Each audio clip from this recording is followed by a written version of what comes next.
প্রতিভাস magazine audio চ্যানেলের নিবেদন। প্রত্যেক মাসে অনলাইনে প্রকাশিত প্রতিভাস ম্যাগাজিন থেকে নির্বাচিত উপন্যাস, গল্প, ধারাবাহিক ও অন্যান্য বিষয়।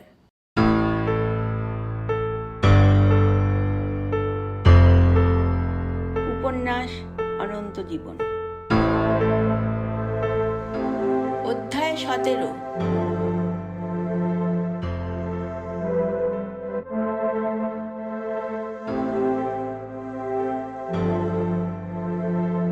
জাদুজগতের আয়তন কতটা সে জানত না। এখন তাই বিস্ময়ে অবাক হয়ে যেতে হলো তাকে। সে দেখল এতটাই বড় জাদুজগৎটা যে সেখানে গোটা মহাবিশ্ব হাজির হয়ে যাওয়ার স্থান পেল জাদুহস্তের সঞ্চালনে। তারপরেও সে বুঝতে পারল আরও এতটাই জায়গা পাওয়া যেতে পারে যেখানে আরও কয়েকটা বিশ্বের স্থান সংকুলান হওয়া বিচিত্র নয়। আয়, এবার তোকে সব চিনিয়ে দিচ্ছি।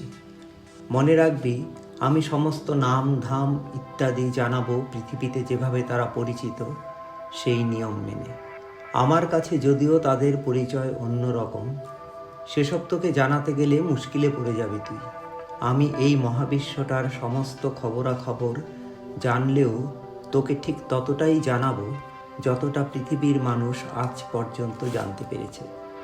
তার বাইরে কিছুই জানাবো না তোকে। কালক্রমে পরে যা জানবে মানুষ। তোর যাতে বুঝতে সুবিধে হয়, যাতে সব মিলিয়ে নিতে পারিস মানুষের আজ অবধি জানা সমস্ত বিষয়ের সঙ্গে, তার জন্যই এই ব্যবস্থা। এতে কোনো কিছু তালগোল পাকাবে না তোর কাছে। তুই দেখবি আমি যা যা জানাচ্ছি তা রয়েছে মানুষের প্রাপ্ত তথ্যেও। দিগদর্শক বলল তাকে। শুনে সে তাকিয়ে দেখল জাদু জগৎটাকে। অবাক হয়ে দেখল জাদু জগতে রয়েছে মহাকাশ ও মহাবিশ্ব। সে দেখল জাদু জগতে রয়েছে বিশ্ব ব্রহ্মাণ্ডের সমস্ত উপাদান ও সদস্যসমূহ। সে সময় নিয়ে দেখতে লাগলো মহাবিশ্বটায় কি কি রয়েছে। সে কি দেখল? সে দেখতে পেল একটি গোলকাকৃতি পরিমণ্ডল, অন্ধকারাচ্ছন্ন সর্বাঙ্গে পরিব্যাপ্ত বহির্মুখী, যা যে কোনো পর্যবেক্ষণ বিন্দু থেকে সমস্ত দিকে অনন্ত প্রসারণশীল, অন্তত 4665 কোটি আলোকবর্ষ দূরত্ব। যেখানে এক আলোকবর্ষ মানে সেকেন্ডে প্রায় 3 লক্ষ কিলোমিটার গতিবেগে 1 বৎসর বা 365 দিনে আলোর ফোটন কণা মোট যতটা পথ যেতে পারে। এই সাংখ্যিক হিসেব স্পষ্ট সে প্রত্যক্ষ করছিল সেই বর্তুলাকৃতি জগতের গায়ে, যার উপস্থিতি মহাজাগতিক সীমান্ত দিয়ে ঘেরা অনেকটা মহাসমুদ্রের মতো। যত এগোনো যাক না কেন তার পরিধি বেড়েই যেতে থাকবে।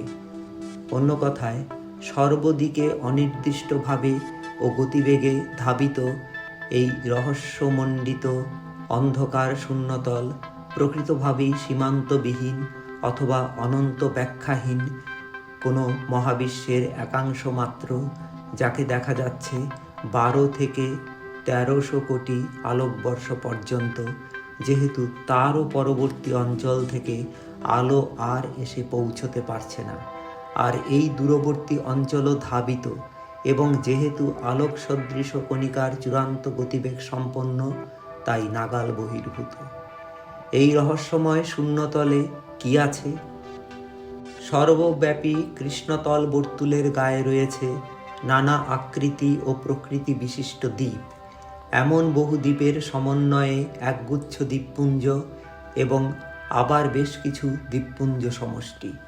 দ্বীপগুলি অধিকাংশই দর্শনে কুণ্ডলী পাকানো ও উপবৃত্তাকার, কিছু আবার অদ্ভুত দর্শন ও অনির্দিষ্ট আকৃতির। উপবৃত্তাকার দ্বীপ গোলাকৃতি থেকে লম্বভাবে ডিম্বাকৃতি, যার কোনো উজ্জ্বল কেন্দ্র নেই। কুণ্ডলী পাকানো দ্বীপ চ্যাপ্টা ডিস্কের মতো, যার কেন্দ্রীয় নিউক্লিয়াস ভাস্বর, যাদের আবার 4টি প্রকৃতি। অনেকে বিশুদ্ধ কুণ্ডলী, অনেকে বাধাসম্পন্ন কুণ্ডলী, বহু কুণ্ডলী উপবৃত্তাকার এবং কিছু বা অনির্দিষ্ট। বাধাপ্রাপ্ত কুণ্ডলী বাহু বিশিষ্ট দ্বীপ ছেয়ে রেখেছে দ্বীপমালার 1/3 ক্ষেত্র, যাদের কুণ্ডলী বাহু নিউক্লিয়াসের পরিবর্তে পার্শ্ব নির্গত। কিছু আবার লেন্স বা মটরশুটির মতো উভ উত্তল আকৃতির, কিছু বামন উপবৃত্ত, আর কিছুকে বলা হয় ম্যাগেলানিক কুণ্ডলাকার। মূলত উপবৃত্ত, কুণ্ডলী ও অনির্দিষ্ট প্রকৃতির দ্বীপই বেশিরভাগ। কোটিকল্প বলতে লাগল, প্রত্যেকটি দ্বীপ হলো একটি গ্যালাক্সি, যাতে রয়েছে 1000 কোটি বা তারও বেশি তারকা, আর অনেকগুলি গ্যালাক্সি মিলিয়ে তৈরি হয়েছে গ্যালাক্সি ক্লাস্টার, এবং অনেকগুলি ক্লাস্টার মিলে গড়ে তুলেছে সুপার ক্লাস্টার। 3টে মূল শ্রেণী দেখ: উপবৃত্তাকার, কুণ্ডলী সদৃশ আর অনির্দিষ্ট। এরাই বিস্তৃত দেখ বহু আকারে। বামনাকার গ্যালাক্সিতে আছে অন্তত 10 কোটি তারকা, আর দৈত্যাকার গ্যালাক্সিতে বসবাস করতে পারে অনায়াসে 10,000 কোটি তারকা, যে তারকাদের অধিকাংশই সূর্যের সমান বা তার চেয়ে 10, 20, 100 গুণও বড় হতে পারে আকারে ও ভরে। অবস্থাটা ভাবতে পারিস? তার মাথায় চক্কর লেগে যাচ্ছিল। সে দেখতে পাচ্ছিল প্রতিটি দ্বীপাকার গ্যালাক্সিতে সেই সব অসংখ্য তারকা, প্রত্যেকটি তারকার মধ্যে কম করেও কয়েক আলোকবর্ষ ব্যবধান, এবং এক একটি গ্যালাক্সির মধ্যে ব্যবধান আরও বেশি, কয়েকশো থেকে 1000 আলোকবর্ষও হতে পারে।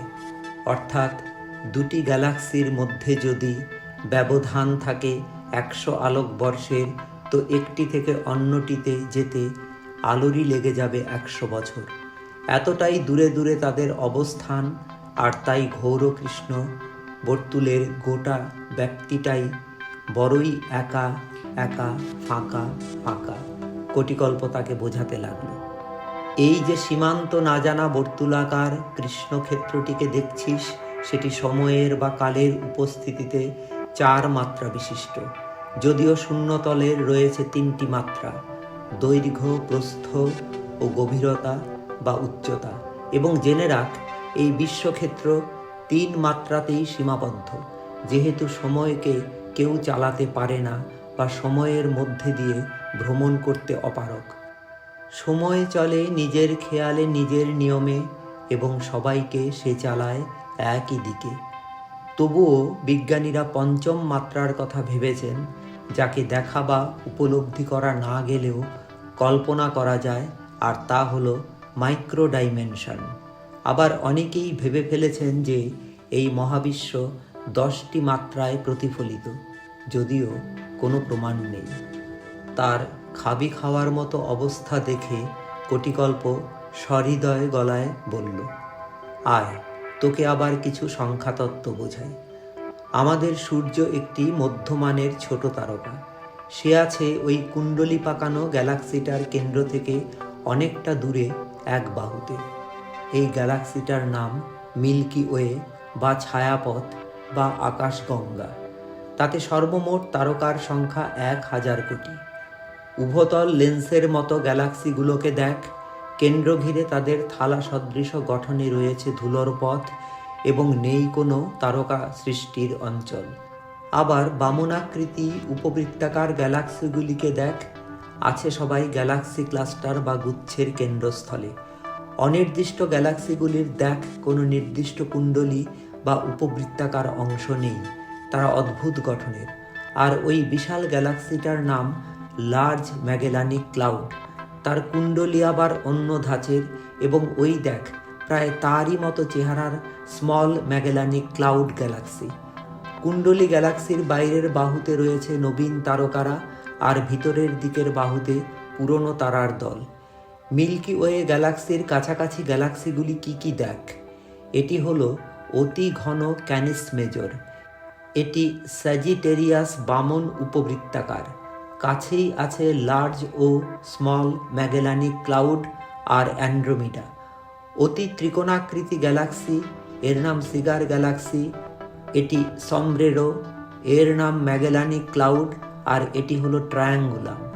এর নাম হোয়ার্লপুল, আর এটি পিনহুইল। এখানে আছে ব্ল্যাক আই আর বোটস গ্যালাক্সি। এটি কমেট, আর এর নাম মেসিয়ার 83। একটা ব্যাপার দেখ, অ্যান্ড্রোমিডা গ্যালাক্সিতে আছে প্রচুর মহা উত্তপ্ত তারকা, অনেক সেফাইড ও সুপার জায়ান্ট তারা, আর গ্যাস ও ধূলিকণার বিশাল বিশাল মেঘ। সে সেকেন্ডে 120 কিলোমিটার গতিবেগে দেখ চলেছে মিল্কি ওয়ের দিকে। এই হিসেবে 400 কোটি বছর পর দুটি গ্যালাক্সির দেখা হবে এবং দুটিতে মিলে জন্ম নেবে এক উপবৃত্তাকার গ্যালাক্সি। বিশেষ কোনো সংঘর্ষ হবে না, যেহেতু প্রচুর ফাঁকা জায়গা আছে। ওই দেখ না, দুটি কুণ্ডলী গ্যালাক্সি মিশে তৈরি করেছে এই যে অ্যান্টেনি গ্যালাক্সিগুলি। এবার প্রশ্ন, এই দৃশ্যমান মহাবিশ্বে কত গ্যালাক্সি থাকতে পারে? উত্তর হলো 1000 কোটি থেকে 2000 কোটি। নির্দিষ্ট কোনো সংখ্যা জানা নেই মানুষের। সেই হিসেবে মোট তারকার সংখ্যা কি হতে পারে ব্রহ্মাণ্ডে? সংখ্যাটা লেখার জায়গা পাওয়া গেলেও বলে বোঝানো মুশকিল।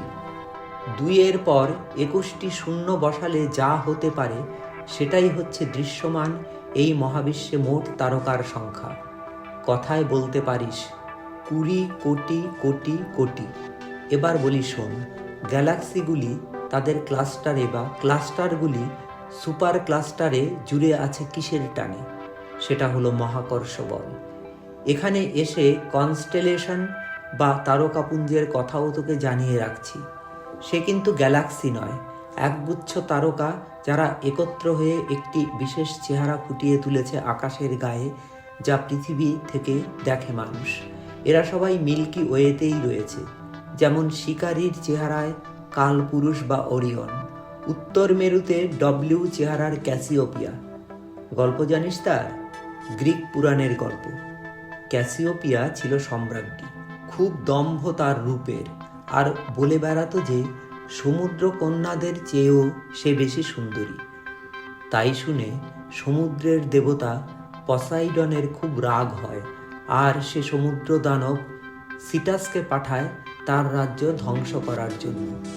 ভয় পেয়ে ক্যাসিওপিয়া তার কন্যা অ্যান্ড্রোমিডাকে শিকল দিয়ে সমুদ্র উপকূলে পাথরে বেঁধে রাখে সিটাসের জন্য। গ্যালাক্সির নাম অ্যান্ড্রোমিডা ওই অসহায় মেয়েটির নামেই। আর উত্তরাকাশে রয়েছে ক্যাসিওপিয়া নক্ষত্রপুঞ্জ। এমন 88টি কনস্টেলেশন বা তারকাপুঞ্জ বানিয়েছে মানুষ। তাদের মধ্যে সপ্তর্ষি মণ্ডলকে তো সবাই চেনে।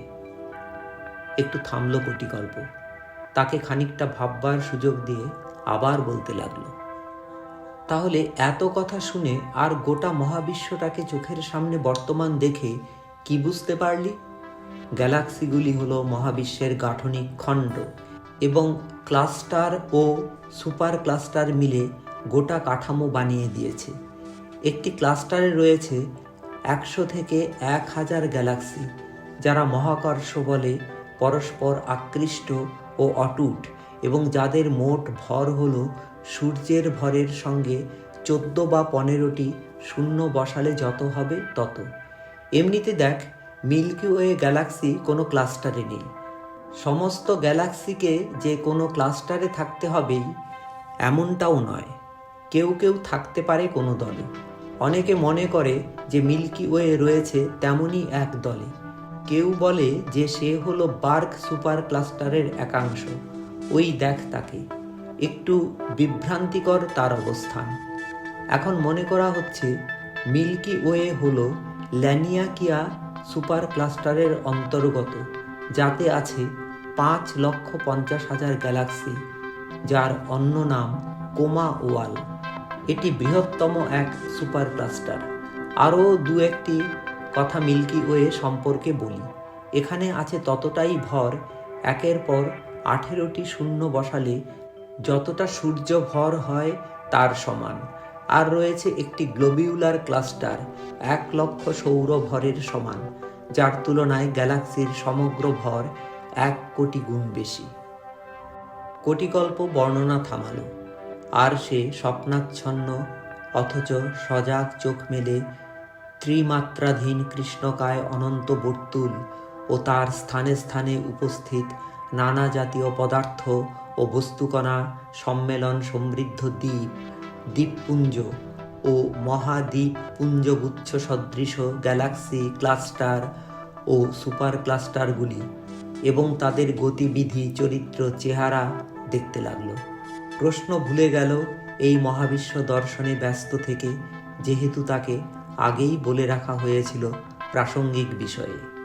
পার্থিব মানব সম্প্রদায়ের মেলা এবং মেলায় উপস্থিত জনতার উদ্দেশ্য বিধেয় তো জানালাম তোকে আদ্যপান্ত এ যাবৎকাল। বুঝেও গেছিস বললি তুই, বুঝিসনি কেবল যে পৃথিবীটাই সব নয়, যেমন আর মানুষরাও ভাবে। কেবল এই পৃথিবীকে এবং এখানকার মানবকুলকে দেখাই সব দেখা নয়, এর অন্তর্গত আপন আপন সংসার ও ক্ষুদ্র স্বার্থান্বেষণ নিয়ে ব্যস্ত থাকবে বলে সৃষ্টিকর্তা মানুষকে শ্রেষ্ঠ জীব বানিয়ে এবং একটা মস্তিষ্ক দান করে তাকে অগাধ জ্ঞানান্বেষণের ক্ষমতা দেননি। সেটা সে ঘুম পাড়িয়ে রেখে দেবে বলে দিয়ে সে পরনিন্দা পরচর্চা করে, অন্যকে পীড়ন করে, কেবলই ব্যক্তিগত আখের গোছাবার কাজে সেই অনন্য ক্ষমতা সম্পন্ন মস্তিষ্কটাকে দিনের পর দিন অপব্যবহার করেই যেতে থাকবে। এটা ছিল না সৃষ্টিপিতার উদ্দেশ্য। সে জানতো না, ভাবতেও পারেনি যে তার মানস পুত্র, যাকে সে অমৃতস্ব পুত্রা হওয়ার ক্ষমতা ও অধিকার দিয়েছিল, সে সেসব এমন দানবিক করে তুলবে তার অন্যায় আচরণ ও কর্মে। বিশ্বপিতাকে তার সৃষ্টির জন্য দীর্ঘ নিঃশ্বাস ফেলতে বাধ্য করবে। তার যে সৃষ্টিকে সে শ্রেষ্ঠ ও আদর্শতম হবে বলে আনন্দ আর আবেগে আপ্লুত ছিল, তা এমন অপদার্থ বলে প্রমাণিত হয়ে জগৎ সংসারে তার জন্য কলঙ্কের কারণ হবে। তারা অহরহ দানবিক কর্মকাণ্ড, হানাহানি, নিষ্পেষণ, মিথ্যাচার, স্বৈরাচার, বিশ্বাসভঙ্গ, পদলেহন ইত্যাদি যাবতীয় কুকীর্তির দৃষ্টান্ত স্থাপন করেই যাবে এবং ক্রমাগত অধঃপতন ঘটাতে থাকবে, যা দেখে বিশ্ব সংসার হতভম্ব হয়ে যাবে। এসব সৃষ্টিকর্তা তার পরিকল্পনার সময় স্বপ্নেও ভাবতে পারেনি। আমিও তারই সৃষ্টি, আমিও জানতাম না এমন হবে তার সামগ্রিক আচরণ। কেউ আমাকে আজ মানেই না, চেনেও না এত দাম্ভিক ও অন্ধ সবাই। বিশ্বজগতের সূচনা থেকেই আমি আছি। পৃথিবী ও মানব সভ্যতার জন্মটাও তাই আমার জানা। আমি বৈদিক ভারত দেখেছি, মধ্যযুগের ইউরোপ দেখেছি, মিশরীয় সভ্যতা দেখেছি মায়া সভ্যতা ছাড়াও মানব প্রজন্মের আদিতম সমস্ত কাহিনী। আমি দেখেছি আদি মানবের সভ্যতা বিস্তারের প্রয়াস, দেখেছি আধুনিক মানুষের উত্তরণ পর্ব। আমি দানবিক ও লোভী মানুষ দেখেছি, তার তালিকা বিপুল। দেখেছি সাম্রাজ্যলোভী নায়কদের পরিক্রমা ও অত্যাচার, সমস্ত যুদ্ধবিগ্রহ, অকারণ ধ্বংস ও গণহত্যালীলার তাণ্ডব, বর্বর যুগ পেরিয়ে এসেও মানুষের বর্বরতা। দেখেছি ধর্মীয় অন্ধত্বের বশে কিভাবে কোটি কোটি মানুষ যুগের পর যুগ ধরে পীড়িত ও খুন হয়ে আসছে। দেখেছি মানুষ কিভাবে লোভ ও আধিপত্য বিস্তারের মোহে মানুষের সভ্যতা ও গৌরবকে হেলায় ধ্বংস করেছে। দেখেছি ঔপনিবেশিক জাতিদের অভিযান এবং তাদের অত্যাচার ও লুণ্ঠন আর গণহত্যার ইতিহাস, নানা বেশি নরখাদক ও দস্যু মানুষ। কি দেখতে বাকি আছে আমার সভ্যতার গোড়া থেকে? দেখেছি তাদের যারা যীশু খ্রিস্টকে ক্রুশবিদ্ধ ও শ্রীচৈতন্যকে গুপ্ত হত্যা করেছিল। দেখেছি দেশ বিভাগ, জাতিদাঙ্গা, স্বভূমিচ্যুত কোটি কোটি জনতার উদ্বাস্তু হওয়ার জ্বালা যন্ত্রণা ও লড়াই। দেখছি গণতন্ত্রের চমকপ্রদ খোলসের আড়ালে স্বৈরতন্ত্র ও ব্যভিচারের প্রকাশ। আমাকে তো সমস্ত কিছুরই সাক্ষী থাকতে হচ্ছে যখন সৃষ্টিকর্তা আড়ালে বসে দীর্ঘশ্বাস মোচন করছে। কিন্তু তবুও কেন সভ্যতা টিকে আছে জানিস? কারণ এই সব অপদার্থ ও অমানুষদের সংখ্যাধিক্যতার মধ্যেও কিছু সত্যিকারের মানুষ আছে চিরকাল। তারা ব্যক্তি স্বার্থের পরোয়া করে না, দানবের রক্তচক্ষু দেখে ভয় পায় না, কোনো আপোষ করে না অন্যায়ের সঙ্গে, কোনো মূল্যে কোনো ভয়ে নৈতিকতা বিসর্জন দেয় না, বিকিয়ে দেয় না নিজেকে তুচ্ছাতি তুচ্ছ প্রাপ্তির লোভে, রং পাল্টায় না, শাসকের পদতলে শটান শুয়ে পড়ে না অনুগ্রহ লাভের মোহে, পদলেহন করে না, মেরুদণ্ডহীন কীট হয়ে মাথা নত করতে শিক্ষা পায়নি, উপেক্ষা করতে জানে অসৎকে, অন্যায়কে অন্যায়ই বলে, বিবেক তাদের সদা জাগ্রত, অথচ তারা দাম্ভিক নয়, বিনীত ও ভদ্র এবং যথাযথ শিক্ষাপ্রাপ্ত।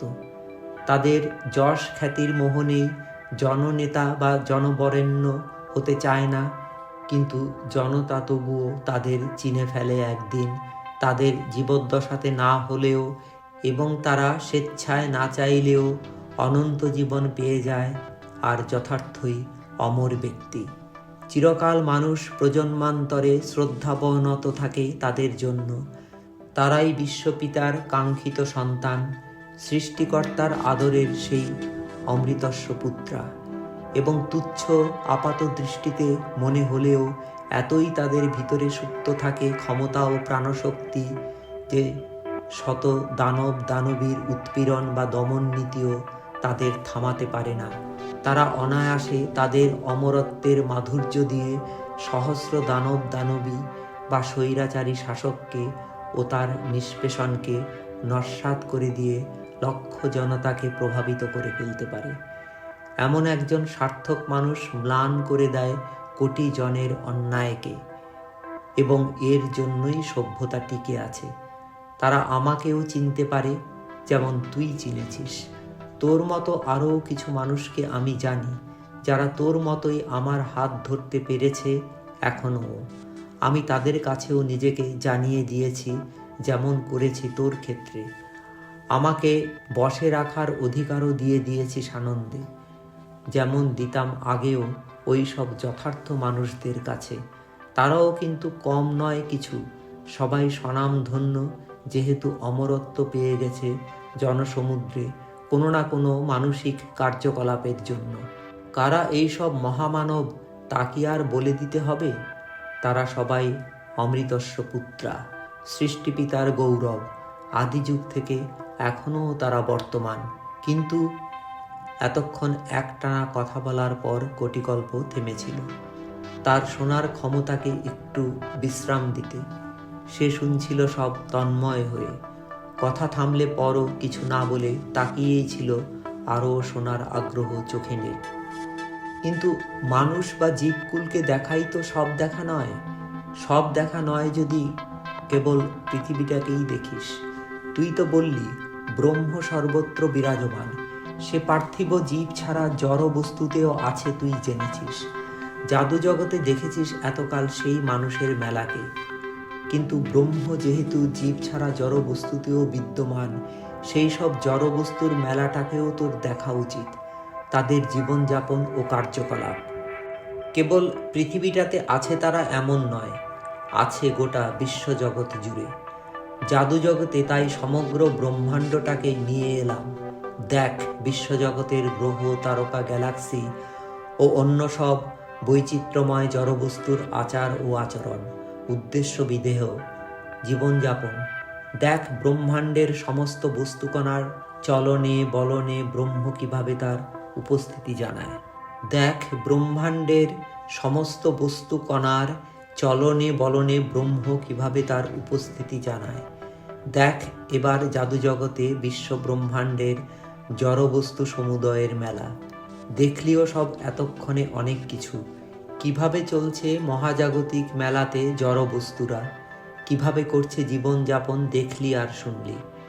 কোটি কোটি কোটি তারকা, কোটি কোটি গ্যালাক্সি ও তাদের গুচ্ছ এই সুবিশাল ব্রহ্মাণ্ড জুড়ে দেখ কিভাবে বিন্যস্ত হয়ে রয়েছে। কি বিপুল তাদের পরিমাণ ও ভর হতে পারে তা কি কল্পনা করতে পারিস? কিন্তু তা সত্ত্বেও দেখ সবাই কেমন একা একা মনে হচ্ছে, কেমন যেন ফাঁকা ফাঁকা লাগছে এই বিশ্বজগৎটাকে।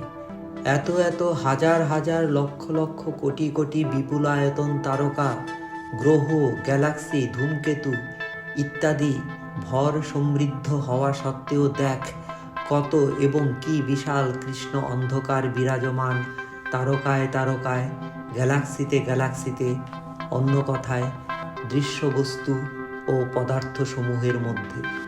তোর কি মনে হচ্ছে না আলো নিঃসরণ বা প্রতিফলনকারী দৃশ্যমান বস্তুসমূহের তুলনায় কৃষ্ণকায় শূন্যতলের ব্যাপকতা অনেক বেশি? ঠিক তাই, এই যে বিপুলায়তন গ্রহ, তারকা, গ্যালাক্সি, মহাগ্যালাক্সিময় দৃশ্যমান বস্তুসমূহের মহাসমারোহ, তা মহাবিশ্বের কতটা স্থান অধিকার করে আছে জানিস? শুনলে অবাক হয়ে যাবি। মাত্র 4 থেকে 5% স্থান। মহাবিশ্বের বাকি 95 স্থান কেবলই দৃশ্যত ফাঁকা শূন্যতা। কিন্তু একেবারেই শূন্য নয় অবশ্য এই দৃশ্যত ফাঁকা শূন্যতল। যে ফাঁকা অন্ধকার মহাকাশটাকে দেখতে পাচ্ছিস, তার 68 ভাগ ডার্ক এনার্জি বা অদৃশ্য শক্তি, 27 ভাগ ডার্ক ম্যাটার বা অদৃশ্য বস্তুকণা এবং দৃশ্যমান 4 থেকে 5 ভাগ গ্রহ, তারকা, গ্যালাক্সি ইত্যাদি। এ সমস্ত নিয়েই মহাবিশ্ব। যদিও ডার্ক এনার্জির অস্তিত্ব সম্পর্কে হালে সন্দেহ প্রকাশ করেছে অনেকেই। এতক্ষণে সে প্রশ্ন করল, এবার ডার্ক এনার্জি কি? সেটা বুঝতে হলে তোকে মহাবিশ্বের সৃষ্টিটাকে জানতে হবে। আমার হাত ধরে তুই সময়কে আয়ত্তে আনতে পেরেছিস, তাই সময়ের মধ্যে দিয়ে তোর চলাচল সম্ভব। তোকে এবার পিছিয়ে যেতে হবে 1380 কোটি বছর আগে। তখনই বিশ্ব সৃষ্টি ঘটেছিল। কিভাবে ঘটেছিল সেই প্রাগৈতিহাসিক সর্বশ্রেষ্ঠ ঘটনাটি এই জাদুজগতে আবার ঘটবে। অবিকল যেভাবে ঘটেছিল ঠিক সেভাবেই। তুই কেবল সেই সর্বকালীন সেরা ঘটনাটি আবার ঘটছে দেখতে পাবি। আয়, দেখে নে। এক বিচিত্র শূন্যতা দেখতে পেল সে জাদুজগৎ জুড়ে। ঠিক যে কেমন বোঝা বা বলা মুশকিল। এমন অদ্ভুত ও অপরূপ পরিবেশ যার কোনো বর্ণনা চলে না, যা নিথর, নিশ্চল, থমধরা, রূপহীন, বর্ণহীন, বৈচিত্র্যহীন এবং ঘটনাবিহীন, আর গোটা শূন্যতা একটি ক্ষুদ্র ডিম্বাকার বস্তু পরিপূর্ণ করে রেখেছে। যদিও ডিম্ব, তবুও তার ব্যাপ্তি সমগ্র শূন্যতাকে ছেয়ে ফেলেছে। সে বুঝতে পারছিল যে ওই ডিম্বতেই জগতের যাবতীয় উত্তাপ ঘনীভূত। সেই উত্তপ্ত ডিম্বটির উত্তাপ লেখা দেখছিল সে ফুটে উঠেছে গায়ে 100 কোটি কেলভিন বা প্রায় 100 কোটি ডিগ্রি সেলসিয়াস। এবং তারপরই সে দেখল এক মহাবিস্ফোরণ, যার তুলনা একমাত্র সে নিজেই। ঘটনার সূত্রপাত ঘটতে লাগলো তখন থেকেই। সে দেখল যে অবিশ্বাস্য ঘনীভূত সেই বিন্দু ফেটে বস্তুকণাসমূহ অকল্পনীয় গতিবেগে ধাবমান দিগ্বিদিগে। এই সমস্ত বস্তুকণা প্রোটন ও নিউট্রন। মহাবিশ্বের সূত্রপাত হলো সময় ও ঘটনাবলীকে সঙ্গী করে। তখন তার ঘনত্ব জলের তুলনায় 4 লক্ষ গুণ ভারী, আর তাপমাত্রা 10,000 কোটি কেলভিন বা কম বেশি 10,000 কোটি ডিগ্রি সেলসিয়াস। দেখলি তো কিভাবে মহাবিশ্ব সৃষ্টি হলো? সে বলতে লাগলো। কিন্তু মনে রাখিস, এভাবেই যে সৃষ্টি হয়েছে সেটা কিন্তু আমি বলছি না। এই ঘটনা একটি সর্বজনগ্রাহ্য তত্ত্ব, যার প্রবক্তা লা মিত্রে নামের এক যাজক বিজ্ঞানী। অন্যভাবেও কিন্তু সৃষ্টি হয়ে থাকতে পারে বা হতেও পারে অন্য অনেক কিছু, যেমন মহাবিশ্ব বলে এই বস্তুত একটি কল্পনাধীন প্রকল্প, বিশ্ব নিয়ন্তার, যা সে ভাবছে কোনো অবসর বিনোদনের সময়, এবং আমরা সবাই আঁকা বা ভাবা ছবি। তবে ওইভাবে মহাবিস্ফোরণে যে বিশ্ব সৃষ্টি ঘটেছিল তার প্রমাণ কিন্তু পাওয়া গেছে। সেই প্রমাণকে বলা হয়ে থাকে ব্যাকগ্রাউন্ড টেম্পারেচার বা পটভূমি তাপমাত্রা, যা প্রায় 3 কেলভিন বা -270 ডিগ্রি সেলসিয়াস। 1380 কোটি বছর আগে ওই মহাবিস্ফোরণে, যাকে বলা হয় বিগ ব্যাং তত্ত্ব, বিশ্ব সৃষ্টির পর যতটা তাপমাত্রা ছিল তা এই 1380 কোটি বছর পর যা হতে পারে মহাকাশে অনুসন্ধান করে দেখা গেছে তা গড়ে ওই প্রায় 3 কেলভিন, এবং বর্তমানে সেটাই হওয়ার কথা। আর এটাই হলো বিগ ব্যাং তত্ত্বের বড় প্রমাণ। কোটিকল্প থামল। থামতেই সে আবার তুলল আগের প্রশ্ন, এখানে ডার্ক এনার্জি কোথায়? আসছি এবার সেই প্রসঙ্গেই। তুই হয়তো জানিস জগৎ জোড়া একটি বলের কথা, সেটি হলো অভিকর্ষ বল। অভিকর্ষজ বল একদিকে বজায় থাকে গ্রহ, তারকা ইত্যাদির নিজস্ব পরিমণ্ডলে, যা দিয়ে সে নিজস্ব পরিমণ্ডলে থাকা সমস্ত কিছুকে নিজের দিকে টেনে নেয় বা নিতে থাকে। আবার অভিকর্ষজ বল মহাকাশে থাকা বিভিন্ন বস্তুকে একত্র করে রাখে, যেমন গ্যালাক্সির অন্তর্গত গ্রহ তারকাগুলি তার প্রভাবেই নিজস্ব এলাকা ছেড়ে বেরিয়ে যায় না, এমনকি গ্যালাক্সিগুলিও একে অন্যকে পরস্পর আকর্ষণ করে। এই বলের প্রমাণ পাওয়া যায় সর্বত্র, কিন্তু ডার্ক এনার্জি হলো এই বলের সম্পূর্ণ বিপরীত, যাকে প্রমাণ করা না গেলেও অনুমান করা যায়। এ হলো প্রাথমিক বল, যার উৎপত্তি ঘটেছিল মহাবিস্ফোরণে আদিম ডিম্বটি ফেটে যাওয়ার পর, যার প্রভাবে ডিম্বটি ফেটে ডিম্বস্থিত বস্তুসমূহ দিকবিদিকে প্রবল ধাক্কায় অকল্পনীয় গতিবেগে ছড়িয়ে যেতে শুরু করেছিল। সেই প্রবল ধাক্কার জের এখনও চলছে এতকাল পর, উল্টে বেড়েই চলেছে। তার জোরে মহাকর্ষজ বল উপেক্ষা করে গ্যালাক্সি সমূহ এবং তার অন্তর্গত বস্তুসমূহ কেবলই একে অন্যের কাছ থেকে সরে যাচ্ছে, ক্রমাগত সরে যাওয়ার হার বাড়িয়ে।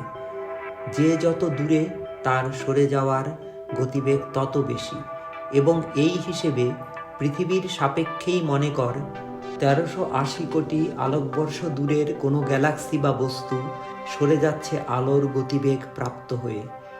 এই সীমার বাইরের অঞ্চল বলে যদি কিছু থাকেও বা কোনোদিনও আমরা তার নাগাল পাব না বা তার সম্পর্কে কিছু জানতেও পারবো না, কারণ সেই সীমানা বা তার বাইরে থাকা বস্তু যেহেতু আলোর গতিবেগে চলে যাচ্ছে, তাই তার থেকে আলো কোনোদিনও এসে পৌঁছবে না আমাদের কাছে।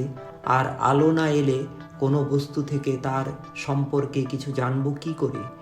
এটাই হলো ডার্ক এনার্জি, যার প্রভাবে ক্রমশ বেড়ে যাচ্ছে মহাবিশ্বের পরিধি, স্ফীত থেকে স্ফীততর হয়ে চলেছে আয়তন ক্রমবর্ধমান ত্বরণে। যত সময় এগোচ্ছে গ্যালাক্সির বস্তুসমূহকে সে মহাকর্ষজ বলের বিরুদ্ধে কাজ করে ছিঁড়ে বার করে দিতে চাইছে এবং সময় ও শূন্যতলকেও বিচ্ছিন্ন করে ফেলছে। তবে এই ডার্ক এনার্জি যে সত্যিই আছে তার কোনো প্রত্যক্ষ প্রমাণ কিন্তু নেই। আর ডার্ক ম্যাটার হলো অদৃশ্য পদার্থ, মহাকাশের রহস্য। এই বস্তু বা পদার্থ সমন্বয়ে আলো প্রতিফলিত বা উৎপাদিত করে না এবং তাদের সরাসরি তড়িৎচুম্বক বিকিরণের মাধ্যমে দেখা যায় না। তবে তারা যে আছে বুঝি দৃশ্য বস্তুগুলির স্বাভাবিক আচরণ বিঘ্নিত হওয়া থেকে। গ্যালাক্সিগুলির দৃশ্য বস্তুসমূহের যা ভর, প্রকৃতপক্ষে দেখা যায় তার চেয়ে অনেক বেশি ভরের উপস্থিতি, যা অদৃশ্য বস্তুসমূহের ভরের কারণে ঘটে। অন্ধকারে মিশে থাকে এই ভর বা এই বস্তুসমূহ, তাই এদের বলা হয় হারানো ভর। দেখা না গেলেও তারা অবশ্যই আছে, আড়ালে থেকে দৃশ্য বস্তুগুলির গতিবিধিকে প্রভাবিত করে যাচ্ছে। এরা হতে পারে শ্বেত বামন, ব্ল্যাক হোল, নিউট্রন তারা বা এমনই কোনো মৃত তারকা। অন্য একটি হিসেব অনুযায়ী মহাবিশ্বের 30.1 এই সব অদৃশ্য বস্তু, 69.4 ডার্ক এনার্জি আর মাত্র 0.5 দৃশ্য বস্তুসমূহ। তুমি একটু আগেই অন্য হিসেব বলেছিলাম, কিন্তু জেনে রাখ কোনো হিসেবই চূড়ান্ত নয়। মহাজাগতিক হিসেব নিয়ে নানা মুনির নানা মত। তাছাড়া তোকে আগেই বলেছি, সমস্ত তত্ত্ব আর হিসেব তোকে বলছি পৃথিবীর মানুষের জানা বা দেখা অনুযায়ী। মহাজগৎরা কত বড় দেখলি তো, পৃথিবী তার তুলনায় কত নগণ্য তাও জেনেছিস। তাই পৃথিবীতে থেকে মানুষের অত বিপুল বিশ্বের আন্দাজ পাওয়া কতটা অবাস্তব বুঝে দেখ।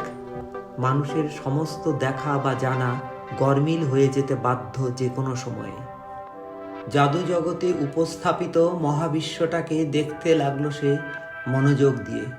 অনন্ত অন্ধ শূন্যতাকেও সে শুনল শূন্যতা নয়, তাতেও রয়েছে বস্তু বা শক্তির উপস্থিতি, যা অদৃশ্য হয়ে থাকছে। আলোকিত বস্তুসমূহ সত্যিই এই মহাশূন্যতার বুকে খুবই কম স্থান দখল করে রয়েছে। দেখে মনে হচ্ছিল সমগ্র মহাবিশ্বটার এক ভাগ স্থানও নয়। বিস্ময়কর মনে হলেও অবিশ্বাস করার কোনো উপায় নেই। অনন্ত জীবন উপন্যাসের পরবর্তী অধ্যায় আবার আগামী শুক্রবার রাত 8টায়।